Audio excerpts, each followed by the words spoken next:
You are listening to Packers Talk Radio Network. PackersTalk.com. Eddie Lacy, Mike Daniels, Gilbert Brown, Don Barclay, Micah Hyde, your Green Bay Packers, yesterday's legends and today's superstars. From corporate or non-profit events to private parties, add some spice, hire a Packers player from Mayfield Sports Marketing.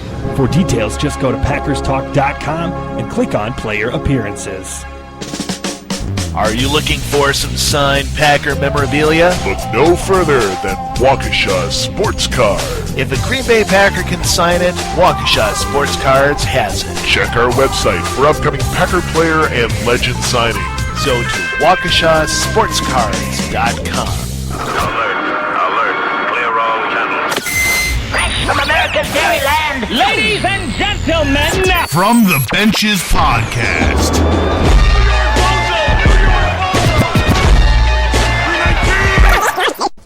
Touchdown, Packers. Go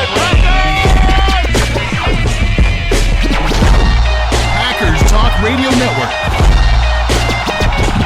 You're listening to From the Benches with Ross Uglum and Ryan Hilslund.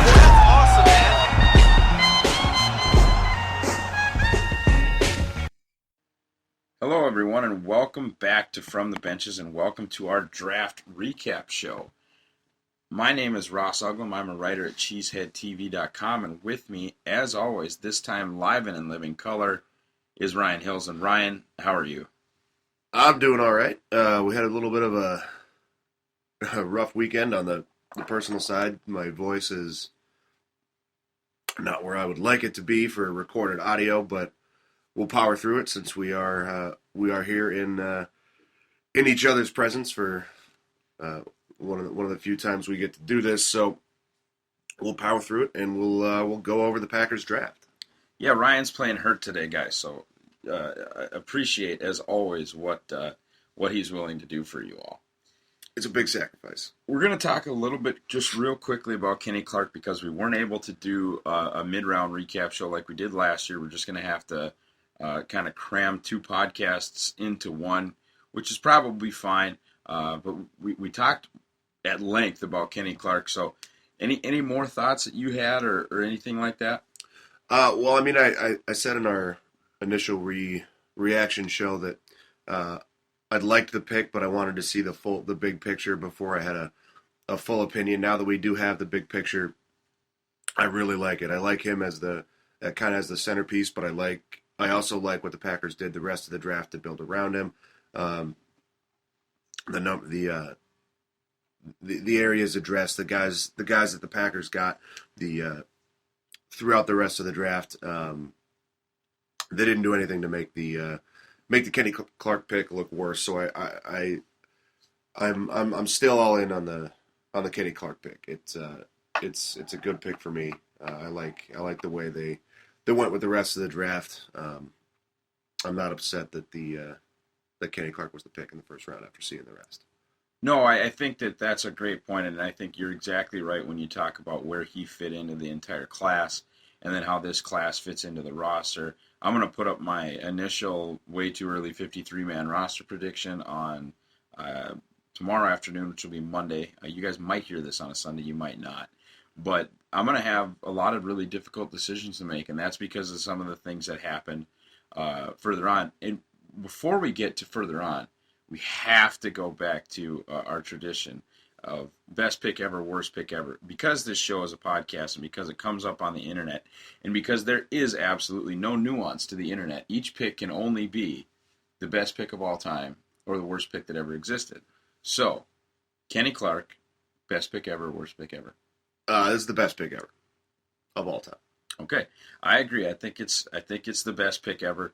A lot of Packers fans would have preferred Myles Jack, but you kind of have to evaluate it as far as was it a good pick or not who else was on the board. And I think that Clark really fits what this team needs. And then, as we'll talk about later on, that position was addressed, maybe not with the same level of dynamic player, but it was certainly addressed with I think a starting caliber football player, and the way that this defense is designed, whether you like it or not, that is the least important position on it, and I don't really think it's even debatable, to be honest. I think that a lot of the guys that talk about, well, look at the Super Bowl team. They have really good inside linebackers. Why don't we? Yeah. The Broncos picked Danny Trevathan in the 6th round and Brandon Marshall in the 5th round. Yeah. They are good players, but they were not investments. Yeah. So and that changes every time a different team wins the Super Bowl. The quote unquote formula for winning the Super Bowl changes. Oh, for sure. The Seahawks win the Super Bowl. Oh, you gotta have good defensive backs, and they gotta be huge. Yeah, you gotta have big safeties. Right now, it's linebackers. It changes every year. Exactly. There's not one way to win the Super Bowl. And I mean that Seahawks mini dynasty, whatever, the team that went to 3 consecutive NFC Championship games, went to a pair of Super Bowls. Yeah, Bobby Wagner's a real good player. 6th round pick. Yeah. You don't, and then, Luke Kuechly and Thomas Davis, 1st round pick, 2nd round picks. Yeah, well, there's more than one way to do it. Right. More than one way to do it. So, anyway, 2nd round, the Packers trade up. They give up their 7th round pick, which I don't know about you, but I just don't care. For me, Ted's probably going to sign that guy in undrafted free agency anyway. I don't put any value on 7th round picks just as a Packers fan. I mean, you don't put a lot of value on 7th round picks anyway, but as a Packers fan with Ted Thompson's history in the undrafted free agents, I don't care. Yeah. So they gave up a 7th round pick, but they gave up their 4th round pick, the tradable one.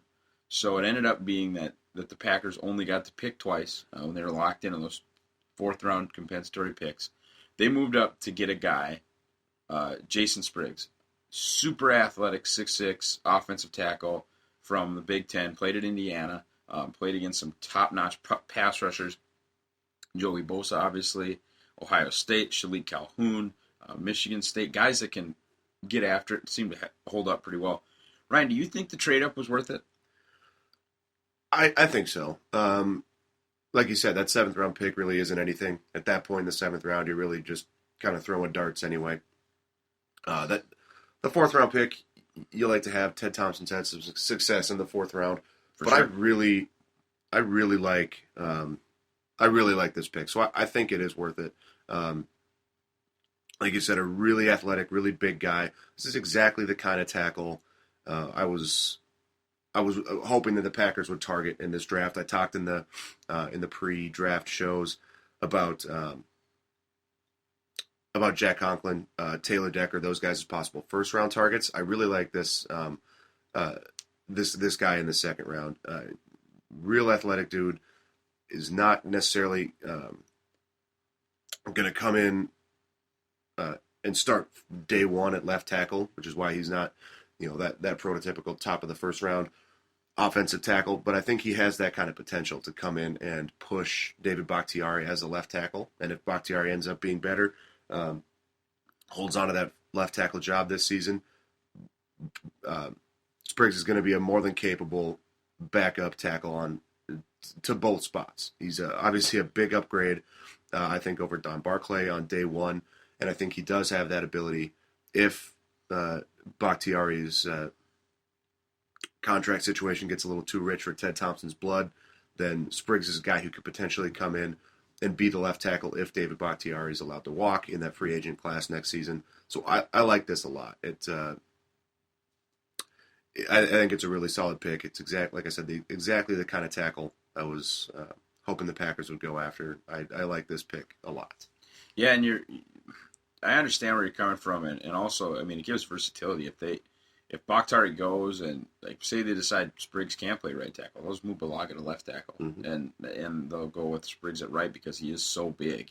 I think it's going to be a situation where he's going to find a place to play on this line in 2017. I would be absolutely shocked if he didn't, but I don't think he can play guard, which is interesting. I mean, I think that he's not a Sitton or Lang replacement.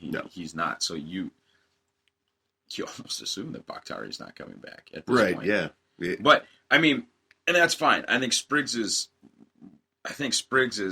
ceiling as a football player is much higher. I don't know if he can be quite the pass blocker that Bakhtiari has because we have 3 years of film of very good pass blocking, but I think he can be an asset in the run game where Bakhtiari is definitely a liability. Yeah, he probably comes in as a better run blocker day one than David Bakhtiari. For sure. My only issue with the trade-up is this. One of my favorite players in this whole class was Cody Whitehair from Kansas State. And he went to pick before Green Bay would have picked. That was by Chicago. And so people are like, well, it wouldn't have mattered. Well, actually, the common sense thing, or what everyone's saying, is that Ted was looking to trade up past Chicago because he knew Chicago liked Spriggs. So, hindsight being 2020, in my opinion, I would have rather drafted Cody Whitehair and had a fourth round pick. Yeah, doesn't matter. I really like this kid. So where does he fit as far as the 2016 Packers are concerned? Is he just depth? I mean, what do you do the old? We do this every year too. Every time they take a tackle high, they go, are they going to do some six offensive line stuff? I don't think so. No, I don't think so either. I think for just this season, he has a chance to come in and see if he can beat David Bakhtiari. David Bakhtiari has been the starting left tackle, but he hasn't necessarily lit the world on fire. He's been serviceable. I think Spriggs is going to have a chance to come in and compete for the starting left tackle job. I think it is more likely that Bakhtiari hangs onto it for this year, and Spriggs is the backup at both tackle spots. That's what I've got him at for 2016. Do you see anything different? No, I really don't. I mean, I think that he's your backup. We'll talk about my favorite pick of this whole draft, and that he might be the backup right tackle, and that Spriggs might be the backup left tackle. Right now, I think that Spriggs is just the third tackle. That's my opinion on the matter. Those are kind of my thoughts. As far as the future, I think we both think that he is a future starter on the offensive line, or you don't trade up and you don't use a second-round pick on him. But definitely a guy that needed some seasoning. And so when you take a guy that you don't need until 2017, those athletic project type of guys are the kind of the road that you want to go down. And I think that for sure Thompson's draft profile on offensive lineman has improved greatly. I mean, when he came in and took Jason Spitz and he took Darren College and he took Tony Mall and just guys that can't play. It was a bad start. Right. But now, I think we both love Sitton and Lang. Bakhtiari for a fourth-round pick is a joke. I mean, that is an unbelievable value. And then Lindsley in the fifth. I mean, he's been outstanding. And I think that where he fits in the future is probably as your left tackle. That would be my guess. So best pick ever or worst pick ever? Best pick ever. I agree. I think it was the best pick of all time. There's no question about it. The third-round pick, this is an interesting one. Kyler Fackrell from Utah State. A lot of the guys that end up getting drafted out of the state of Utah are very old because of what some of the things that they have to fulfill during college as a Mormon. I mean, that's not inappropriate to say. It's just it's what they do. Just a fact. So Fackrell's actually 25 years old, has a wife, has at least one kid, and is just in a different place in his life than a lot of people that come in through the draft. But interesting player. I mean, 6'5", 245 pounds, is going to play outside linebacker. Actually played outside linebacker in a similar system at Utah State. Dropped into a lot of coverage. Yeah. And I think that's where people are going to freak out a little bit about using a third-round pick on a guy with 12 career sacks. But you have to watch the film. He's dropping into coverage all the time. And when he is on the edge, he's a very, very good run defender, and a guy that I think if he was rushing on 85% of passing downs instead of rushing on 55% of passing downs, you're going to look at some production that's pretty serious. Brian, what was your opinion on the Fackrell pick and kind of him as a player as far as after you got to see a little bit of tape? Yeah, I think this is a solid pick. It fits a potential need down the road. Outside linebacker is a spot where you think you're going to lose. You're going to lose Julius Peppers eventually. We've got Nick Perry back on a 1-year deal. Looks like Mike Neal isn't coming back. There's going to be some holes on the edge of this defense. So this is a guy who could come in, take a year or two to develop as an outside player, and then be a serviceable guy. Maybe not that the every down starter at outside linebacker, but he can certainly be in the rotation. You always have a rotation with these guys on the outside, and I certainly think he can fit in there. Like you said, drops into coverage a lot, and got positive grades from Pro Football Focus's college scouting system in coverage.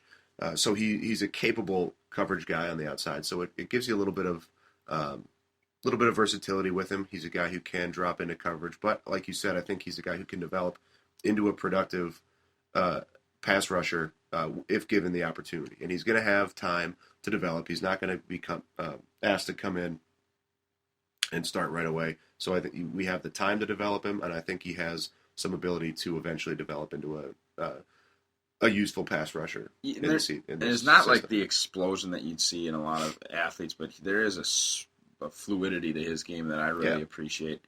So as far as where he fits right now in the defense, do you think he's a special teams guy, or do you think that he's going to see time in the rotation? I mean, there's a lot. You still got Nick Perry, Dayton Jones is kicking out there, Julius Peppers hasn't retired yet, Clay Matthews is going to be out there. For the love of God, somebody let Jaron Elliott play football. Yeah. I mean, what do you think on Fackrell? I mean, he's more than likely just a special teams guy now. Maybe he comes in and surprises and beats somebody out for some snaps, but I think for the 2016 season, he's going to be a special teams guy. I don't see, he would have to pretty much come in and light the world on fire to jump over all of those guys for some legitimate rotation spots. Now, there's always going to be injuries. Maybe two of those guys happen to miss 4 games that overlap, and he gets some snaps for a couple games. But I don't see him coming in and being a big part of the rotation right out of the gate. So what we're looking at then, obviously, is 2017 and beyond. Dayton Jones, I think, has a player option that the Packers probably won't pick up. Yeah, you probably have the same situation as he had with Nick Perry. Nick Perry. Yeah. So then Julius Peppers, his contract is up. More than likely looking at retirement. Yep. I mean, definitely not going to be a Packer again. I said that last year too. But, I mean, he'd be 30. He'd be 38. Yeah. So it'd have to be a lot cheaper. Clay Matthews under contract for a very long time for a very lot of money, but Nick Perry not under contract. No. Jaron Elliott not even under contract. So I think what you see is a situation where somebody comes back. Just has to. Yeah. And then that player, Matthews, Fackrell, and maybe a 2017 draft pick those are your outside linebackers. Yeah. Best pick ever? Worst pick ever? Best pick ever. I like the kid's potential. I think he can develop into something when we do inevitably lose one or two of those guys out of the outside linebacker rotation. I think he can be a useful guy. So best pick ever. I think best pick ever as well. I think it's the age thing freaks me out a little bit, like because after his rookie deal, he's gonna be 29. Does he even get a second contract in Green Bay? Yeah. But whatever. I mean, we'll see. It is what it is. He's also going to be 29 with 4 seasons of NFL miles on him and not 8. So that there is something to be said about that. Day 3 opens up. We have to wait for a long time because Green Bay traded away the regular 4th round the regular 4th round pick. We have to get to the compensatory pick. Obviously not tradable. We know we're getting an A player. Thompson goes back to the Pac-12 for the second time in this draft and takes an inside linebacker. And at that point, a couple of guys that I really liked had gone. B.J. Goodson had just gone. Joshua Perry had just gone, the kid from Ohio State that Brian Caribou loved so much. But they took my top inside linebacker on the board at that point, Blake Martinez from Stanford. This is a guy who had his athleticism questioned, but actually tested out really well. And graded as College Football Focus's #1 coverage linebacker. Not a guy who ran a 4.4, 4.5, 4.6 like a Darren Lee, but a guy who is smart. And that's so cliche to say, well, he went to Stanford, of course he's smart, idiot. It's not the point. The point is he plays smart. He has football smarts, and he has the fluidity in his hips and the intelligence to understand what he's doing in coverage. He's not getting beat. So I think what you have with Blake Martinez is a true 3-down linebacker. Yeah. And a guy I think was maybe a little bit undervalued. And I even undervalued him, I think, because I didn't look into the coverage numbers. I just kind of took the face value evaluations of his time speed and what everyone was saying about him being a thumper. He's really not just a thumper. And I think between him and Ryan and Barrington, they're going to be able to figure it out. So 2016, 2016, where does he fit in the defense? Well, I think, like you said, he can be a 3-down guy. He and is going to be able to get on the field right away just because he's going to pick up the system so quickly. He is a smart guy. He's used to having the responsibilities of being that quarterback of the defense, being the linebacker, making the calls, doing all that stuff. I think he's certainly capable of coming in and being either a starter or one of the main guys in the inside linebacker rotation. No, Dom Capers does a lot of different stuff with rotating and responsibilities and with different guys playing at linebacker spots and whatnot. But I think he's in that rotation right out of the gate. I think he can play next to Ryan if Barrington comes back and is the player that we saw before his injury. I think that's a decent. I think that's a decent inside linebacker rotation right out of the gate. It's certainly an upgrade over the A.J. Hawk, Brad Jones tandem from a couple years ago. I think Ted Thompson has done a decent job now with improving the inside linebacker spot without really having to invest a whole lot of high picks. Everybody, the last 2 seasons, Packer fans have been clamoring for various guys in the first or second round. Obviously, had Miles Jack and Reggie Ragland, Darren Lee, guys we were targeting this year, a bunch of different guys last year. Ted Thompson clearly doesn't value those guys like a lot of the fans do, like a lot of the rest of the NFL does. He's now, for 2 years in a row, waited until the 3rd day of the draft, till the 4th round, to grab an inside linebacker. And I think, like you said earlier, this inside linebacker spot in this defense is the least important position, and he's investing 4th-round picks that have some potential, but he's not investing high picks in what's not, when it comes down to it, not a very important position. So I like what he's doing here. I like Martinez in the 4th round. I think he can come in, be in that rotation, and the inside linebacker spot can be serviceable for Green Bay right out of the gate with Martinez in the rotation. So in the future, I mean, do you feel like he's the starter? Do you think that Martinez and Ryan are what we're going to be doing going forward? Because I am not 100% sure, but I think that Barrington is a part of that group with Dayton and Lacey and whatever, where he's on a 4-year deal, and that's got to be expiring. Well, I mean, they're all expiring. Yeah, I mean, I think that's probably where he's at, and we'll see what kind of player he comes back to be after the injury, whether he's worth bringing back, how much money it's going to cost to bring him back. Maybe we go into 2017 and spend another 3rd or 4th rounder on an inside linebacker, and those are your 3 guys for the next handful of years.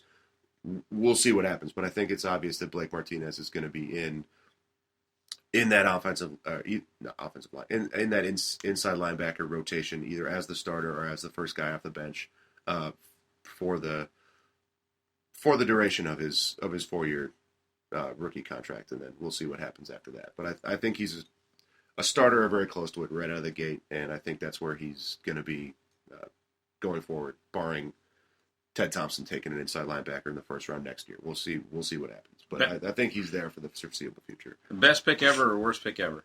Best pick ever. I like it. It's sticking right in Thompson's wheelhouse. We now kind of have a pedigree of what he does with inside linebackers, it's the best pick ever. Boy, do we look like a couple of Ted Thompson Bobos this Sure do. fine morning. Yeah, I think it's best pick ever. It was position of need. Not only does Thompson devalue the off-the-ball linebacker, but so does the whole league. I mean, you look at, if you went back even 10 years and looked at where off-the-ball linebackers were getting drafted as opposed to where they are now, like if you say Blake Martinez was the 6th best off-the-ball linebacker, there is no way in hell he's lasting till the compensatory picks of the 4th round in 2006. It's just not happening. Mm-hmm. So, and then you also see nobody really going at the top of the draft. Darren Lee being that first guy taken. Maybe that changes if Jalen Smith or Miles Jack don't have injury hurt. concerns. Yeah. Maybe those guys are both top 10 picks. Who knows? But there's not. Yeah. Kuechly was a top 10 pick, but you're right though. It doesn't happen very. It doesn't often. happen. It's got to like be that. Those special guys that for sure come in and force people to take them high. For sure. So the next pick came about 11 minutes later. Yep. Dean Lowry from Northwestern. This is our friend Cody Bauer's guy. He was geeked. A lot of all-caps tweets after this pick. This pick. You are familiar with Mr. Lowry because he ran your Cornhuskers out of their own gym almost by himself. Yeah, that's. I remember watching that game, and I thought I remember tweeting about who the hell is this Dean Lowry kid who's making every single tackle in the backfield and going to win this game single-handedly for Northwestern. I couldn't find that tweet. Maybe cooler heads prevailed, and I didn't swear on Twitter about a college football game. But yeah, he's got some production. Not obviously not a top end of the draft kind of guy, but he's certainly a capable player. On the defensive line, he'll come in and be probably in the defensive line rotation pretty early for the Packers. It's a thin group when you consider you're moving Dayton Jones out, B.J. Raji's gone. You needed some defensive line depth in this draft and a little bit of an infusion of talent. They did that in the first round, obviously with Clark, and then you add a guy further down the line with Lowry. I think he's a capable player. He's the kind of player you get in the 4th round. Guys with particular skills. They're not going to be good all the way across the board, but they obviously have some tools. They're guys who are you see something, and obviously it's worth taking a pick on. What did you think of Lowry? Well, Lowry, I mean, because we haven't explained it really. Lowry's a 6'6" defensive end. He'll play 5 tech and 3 tech in our defense. He won't probably contribute a whole lot on the edge. Very athletic. Very, very good combine numbers for a human being of his size. Mm-hmm. Plus, he's white, so you're all going to love him. I mean, that's just a lunch pail guy. He brings his lunch pail to work every single day. He's got grit. He's got toughness. He's got what they would call a high motor. Yeah. PFT commenter's going to love this dude. We joke a little bit, but seriously, Lowry's going to be a fan favorite early. It's the upper Midwest. That's just the way that life is. I think, honestly, though, what concerns people a little bit are his 31-inch arms. When I watched him play, I didn't really notice it. That's what Brian Bulaga always said about the length of his arms. I don't know. I've never really reached for something and not been quite able to grab it. And I didn't notice Lowry struggling because of a lack of length. And length is the word that Mike McCarthy used to describe Lowry, because he is that traditional 5 tech, and McCarthy used the term body type. He really is a different body type than the Packers have had in the past. Mm-hmm. And I think in the base, you can play him at that strong side 5 tech. And then if you're going to, 1 tech the nose guard and play Daniels on the weak side, that's fine. That you can do all sorts of different things when you have a guy like Dean Lowry with some length on that defensive line. And, I've been, begging for this for years. I always have a 6'6", 6'7", 6'8", 30 front lineman that I want, because they should have 2, because that's how you start in that defense. But they have 1 now, and I think that because of that, I'm going to give Dean Lowry my best pick ever. I'm a little bit worried about the arm length just from a strict measurables side, but it doesn't show up on film. Yeah, I think it's the best pick ever. Also, I think he can. He has the potential to come in and push for some rotation spots early. With this, the thinness of the defensive line depth chart, I think he can push to get in there. And with a little bit of coaching, maybe he develops some more pass rush ability. Like you said, he's a very athletic dude, but he's not. When you watch him play, he's got kind of a limited repertoire of moves. Maybe with some coaching, he adds some of that stuff. He uses some of that athleticism to turn into down the road a guy who can be more of a dynamic defensive lineman. For now, he's going to be a guy who can play against the run from that 5-tech spot. He can hold his own on the line and hold the point of attack and allow these linebackers to clean up some stuff behind him. So, I in the 4th round, that's exactly what you're looking for. Somebody who can contribute in one way and have the potential to improve and maybe down the road turn into a more complete starter type of player. So I think it's the best pick ever. I think he's, as a 4th round pick, you're certainly happy with a guy like this. So in the 5th round, we saw the first player off the board that kind of made you go, Yep. Because we both talked about our strategy on wide receiver this year. Either take a guy at 27 or don't take one. Mm-hmm. And as per usual, Ted did not care what we had to say. Indeed, he didn't call for our thoughts in the 5th round. And so he took Trevor Davis out of Cal. Not a guy with impressive statistics, but as Sam Seal, the West Coast scout, explained to us at his press conference, they had 6 guys that they ran in and out at receiver, and they kind of threw it all over. If you look at Goff's numbers, they're one thing, but then if you look at his receivers' numbers, there's not a guy. I mean, he didn't have a guy that you so yeah. It's not a situation where he wasn't productive. In fact, he caught almost 76% of his targets, which is, yeah. When you think about what's a really good completion percentage for a quarterback, isn't the benchmark's like 65%? That's where you want to be. Yeah. So if you're catching 76% of your targets, you're plus 11%. You're an unbelievably efficient wide receiver, especially when his favorite route is the 9, straight down the field, 4.4 flat speed. I think somebody had him at 4.37 at his pro day. Anything under 4.45 is real fast. Real fast. That's Janus fast, and so that was the obvious comparison. But Davis is a big guy too. I mean, he's over 6'1". He's around 200 pounds, which makes you think, what's wrong? Yeah, and so that's kind of the worry is what was wrong, and I think Sam hit it on the head. First of all, it was the way that Cal spread the ball. And second of all, the route running probably isn't great because he has unbelievable measurables. He's as far as Nike has a Spark percentile thing for athletes. Yep. He's in the 85th percentile. Yeah. Kind of a composite of all the different measurables. Right. He's a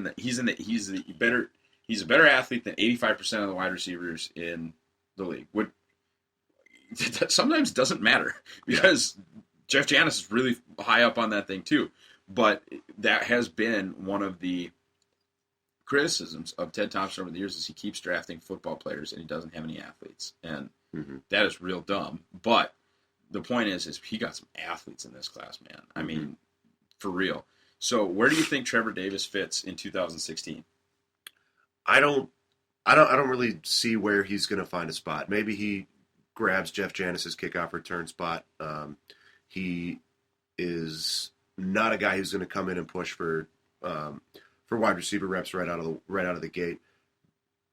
Basically, because, like you said, he doesn't really have a developed route tree at this point. He's got he can run that one route, but maybe you throw him in there to take some deep shots. Who really knows? But they kind of took that guy with Janis 2 years ago. He's that kind of freak measurable guy who doesn't have a route tree yet. Kind of feels like we're just getting Jeff Janis again, obviously with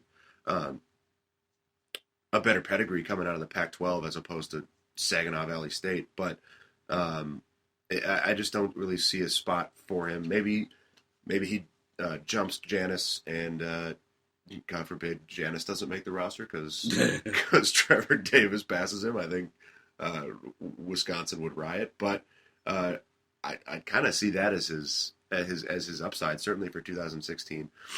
Kind of maybe coming in and grabbing Janis's job, but I don't see a whole lot of other upside for 2016. This is going to sound like some insanity what's about to come out of my mouth right now, but I think Jeff Janis is the third safest wide receiver on the team. I guarantee you Jordy Nelson will be on the team. I guarantee you Randall Cobb will be on the team. I think Janis is the third safest one because his work as a gunner last year was revolutionary. He is the best special teams player on the Packers. That is a good point. He is going to be on the team. I mean, outside of like the stopping of the riots, that would be point A. But point B is that dude's not going anywhere because he is too big and too fast for punt return teams to block. And that used to be a problem, and now it is not because that guy's awesome at that. So I think that he is going to be on the team, whether you like it or not. I think that the guy that this actually stresses is Abby. Yeah. That's the player that I would be worried about.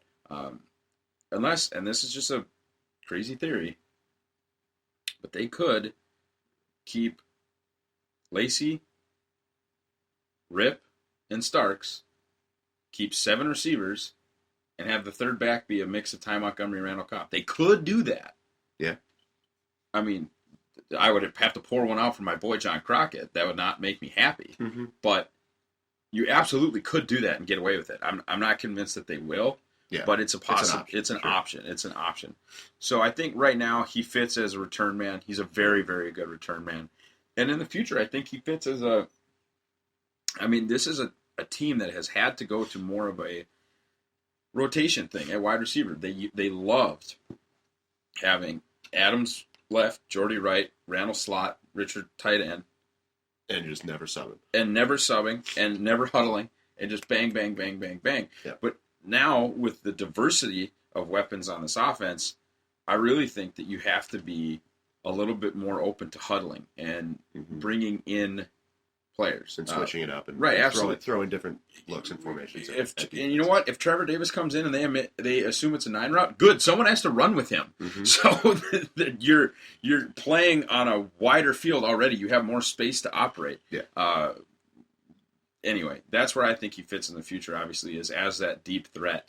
But, of course, his potential is number 1 wide receiver on the team. I mean, he's got those kind of numbers. You look at it, and if you can teach him how to play the position, athletically, he has number 1 size, number 1 speed. I mean, am I saying that Trevor Davis is eventually going to be the best receiver in the package? No. I mean, I think that odds would tell you that that's probably not going to happen. But the potential is there. So, Ryan, worst pick ever or best pick ever?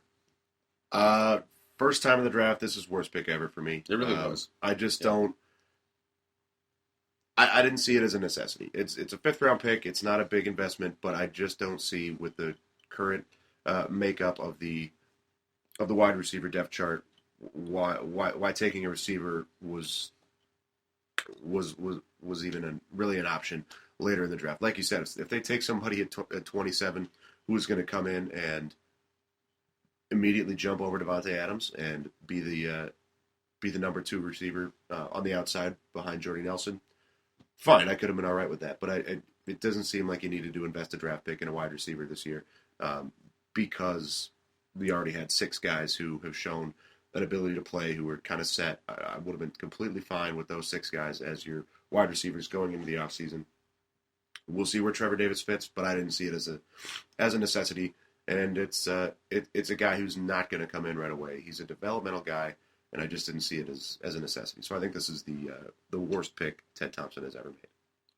Fair enough. I think worst pick ever for me too. I don't understand the need. I mean, I understand the selection. I really do. If you're going to take a guy in the 5th round and your explanations to why he wasn't drafted higher makes sense, and these do, it's probably okay. But this was the one pick that I was like, and a lot of that I think has to do with I really like Ben Broniker of Harvard at tight end. I really like Jarrell Adams. There were still some guys you tight end. you would like to see. A developmental tight end in the 5th round, I think, would have been useful, and they just didn't do it, and that's fine. But that's why this is the worst pick ever. And then Ted just put the cherry on top for me. I mean, Kyle Murphy, and you can tell we're football nerds because people are like, what do you mean a 6th-round offensive tackle? I'm like, no, I mean a 6th-round offensive tackle. Kyle Murphy from Stanford played left tackle. One of the best offenses in the Pac-12 from offensive lineman perspective. I mean, you had to just love playing in that. But he's a guy that I had a 3rd-round grade on. I mocked him to the Packers in the 4th round numerous times. You know, I liked, or I posted one mock draft, but I will tweet out some fan speak mocks, and Kyle Murphy was always ending up on the team in the 4th or the 5th round. The Packers get him in the 6th. What's your opinion on the player? Have you had a chance to watch any Stanford cut-ups, and where do you think he fits on the team, at least right now? I mean, he can come in and be the guy that tells Don Barclay to leave town. He's a real nice infusion of talent for some offensive line depth, and you need that when you have the potential of losing 3 guys on the offensive line after next season. He's like you said, I think a big value in the 6th round as your last pick. Having a guy who has that kind of, who we think has that kind of ability, I think that's a really nice value in the 6th. He can be possibly the backup right tackle. I don't know if he's got NFL left tackle upside, but he can be depth behind the tackles, and that we saw last season was a really big problem. When you were throwing J.C. Treader out there at left tackle, when you were trying to hide Don Barclay at right tackle. Easy on the backup Treader. tackles. That didn't go that badly. He's a center. He's a guard. He doesn't need to be playing tackle, and now he doesn't have to. We've Right. got 2 guys who can play tackle who just came in with Spriggs and Murphy now. They are your backup tackles, and you have J.C. Treader in his able to be the backup where he's a much better player. He can back up at center. He can back up at guard. Now we've got guys who can back up at tackle.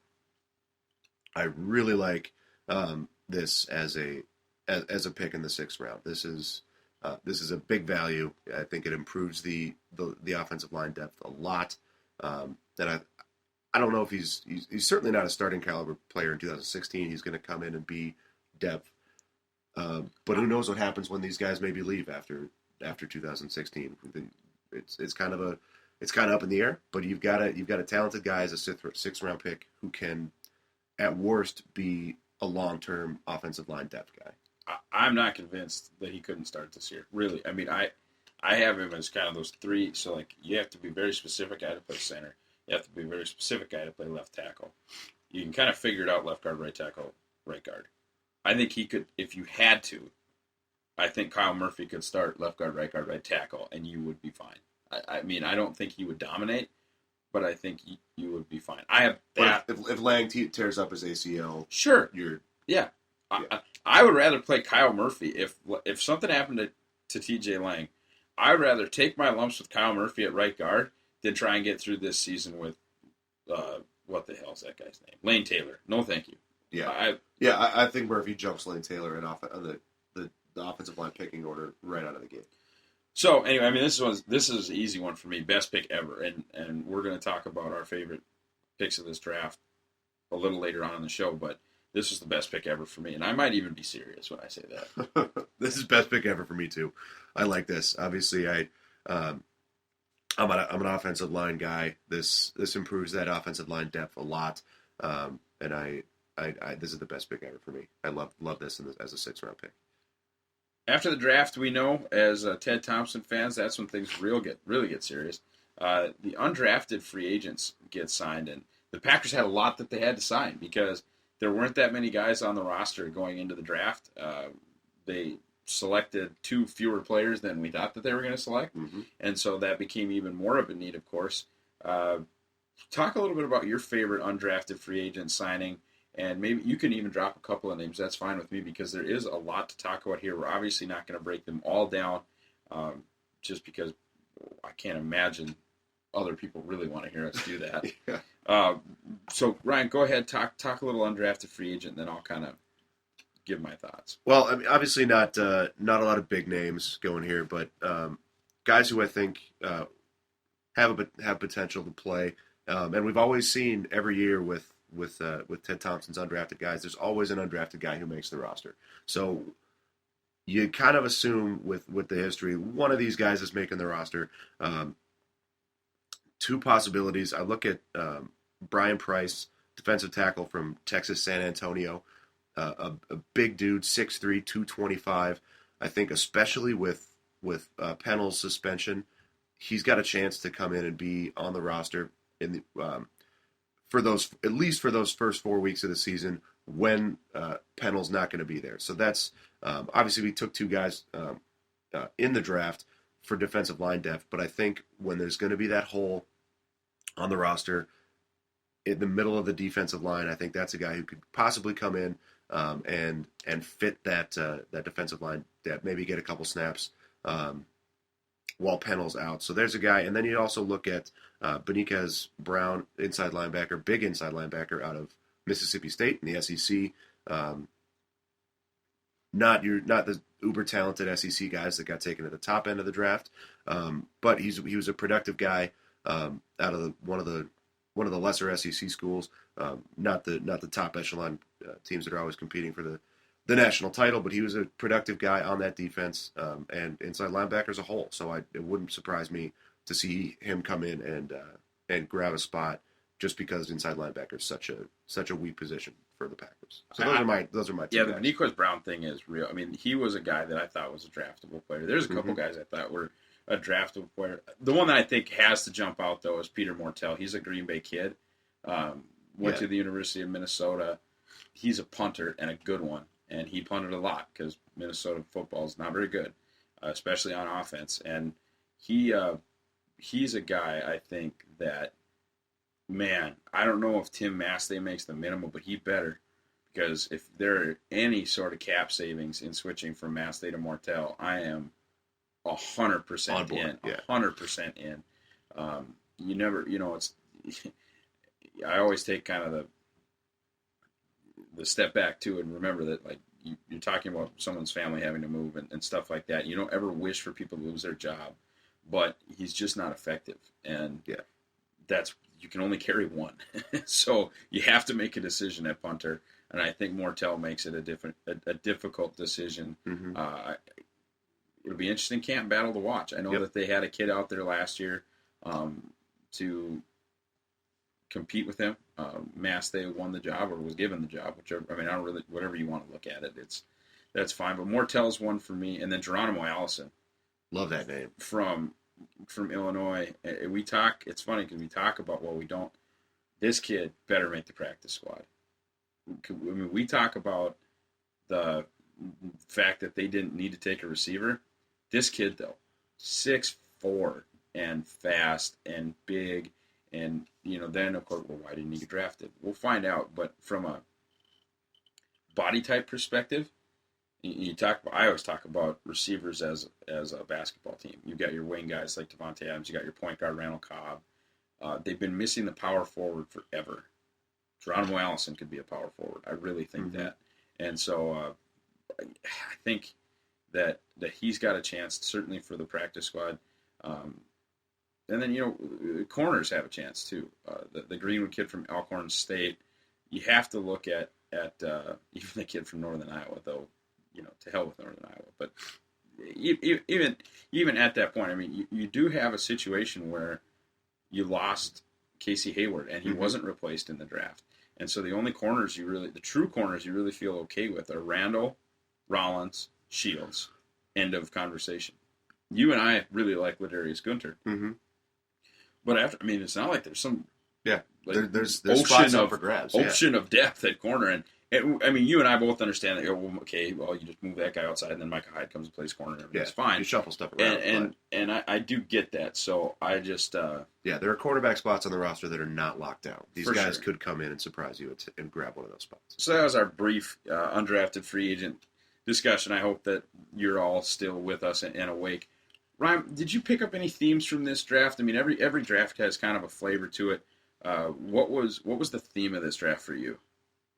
Kind of just being solid picks all the way around. No big splashes really. We talked about in our first round reaction to the Kenny Clark pick. There were splashes available. Ted Thompson took a guy he liked that's going to be a good player, but he didn't. There weren't Kenny Clark headlines in the national draft coverage. It's just a safe pick.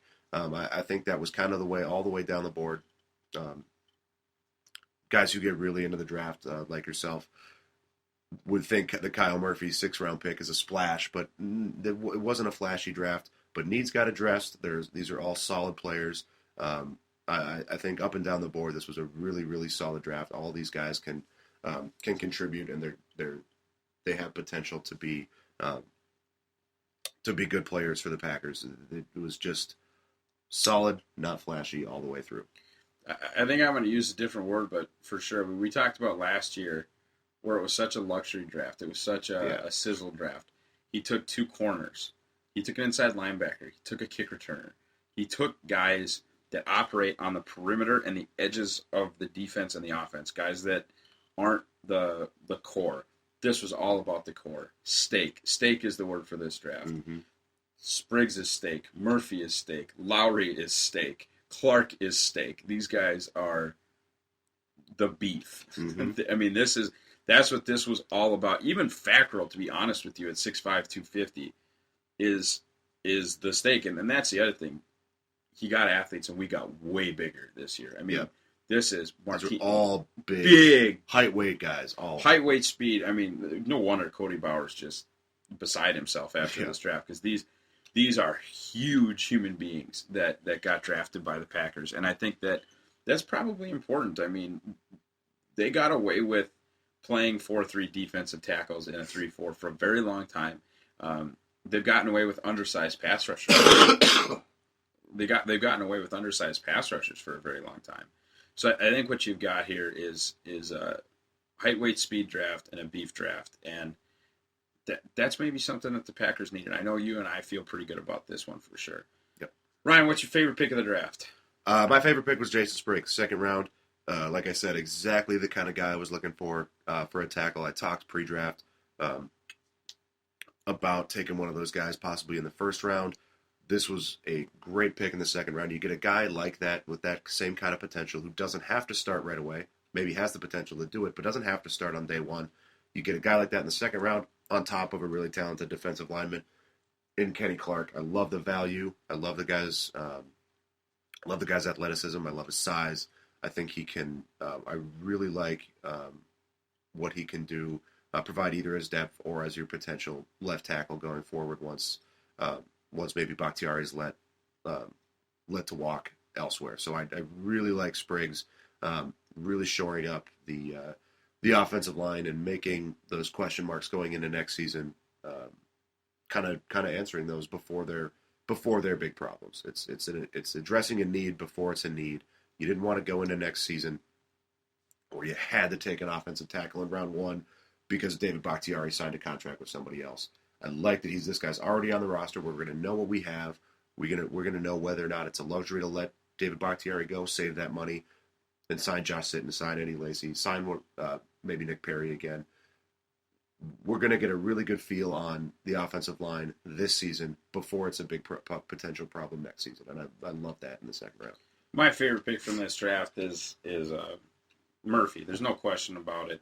I think that anytime you can get a 3rd round guy in the 6th round, you have to be pretty excited about that. In fact, anytime you get a guy that probably is going to end up starting for your football team at some point in the 6th round, you have to feel pretty darn good about that. I mean, I think he's my favorite pick probably since the Ha Clinton Dix pick, which was my favorite pick since the Jonathan Franklin pick. So I don't really even know what to do with that, but I'm very excited about the Murphy pick. I think it was his best pick of the drafts. Honestly, I think it was one of the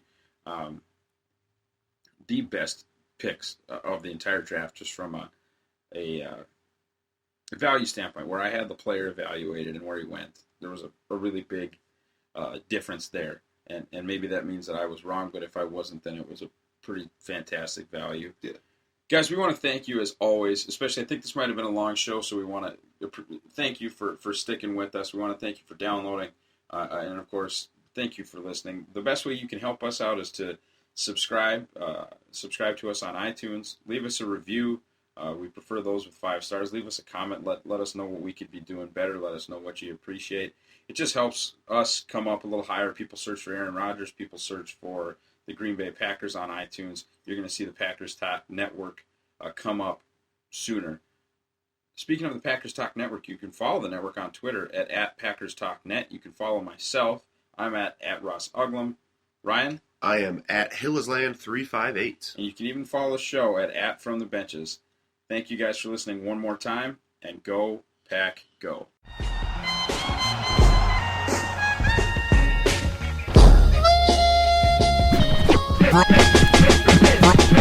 From the benches.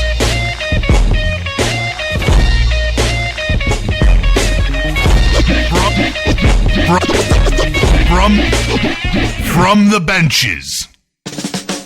Are you looking for some signed Packer memorabilia? Look no further than Waukesha Sports Card. If a Green Bay Packer can sign it, Waukesha Sports Cards has it. Check our website for upcoming Packer player and legend signings. Go to WaukeshaSportsCards.com. Eddie Lacy, Mike Daniels, Gilbert Brown, Don Barclay, Micah Hyde, your Green Bay Packers, yesterday's legends and today's superstars. From corporate or non-profit events to private parties, add some spice, hire a Packers player from Mayfield Sports Marketing. For details, just go to PackersTalk.com and click on Player Appearances.